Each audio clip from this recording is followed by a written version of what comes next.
আহি কৈছে শংকৰ গুৰুজনাই আমি নিন্দা কৰিছো আৰু নিন্দা কৰি আমি পাপ কাম কৰিছো। গতিকে আজি মই এই মঞ্চৰ পৰা আপোনালোকক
কোনোবাই আল্লাহ বুলি পাইছে, কোনোবাই গড বুলি পাইছে, কোনোবাই শিৱ বুলি পাইছে, কোনোবাই কৃষ্ণ বুলি পাইছে।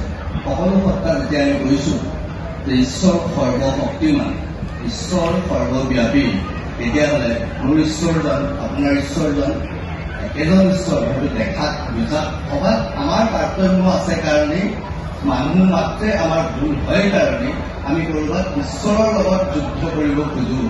আচলতে যুদ্ধ আমাৰ ঈশ্বৰৰ লগত নাই। যুদ্ধবোৰ হয়তো ক'ৰবাত আমাৰ কেতিয়াবা নিজৰ ভাৱ ধাৰণাবোৰৰ মাজতে আছে। গতিকে আজি এই মঞ্চত এইখিনি সময়ত মোৰ কাৰণে সৌভাগ্যৰ বিষয় যে আজি শিৱসাগৰৰ মঞ্চত মই দেৱাদিদেৱ মহাদেৱৰ যে দেশত ঈশ্বৰ শক্তি, ঈশ্বৰ চেতনাৰ দ্বাৰা জাগ্ৰত হৈ কেনেকৈ আমি আগুৱাই যাব পাৰোঁ তাৰ ওপৰত মোৰ মনৰ অনুভৱ হৈ আছিল। আৰু সেই সময়তে এই শিৱসাগৰৰ শিৱদৌলৰ কাষতে থকা মছজিদত আল্লাহৰ গুণানুকীৰ্তন হৈছে।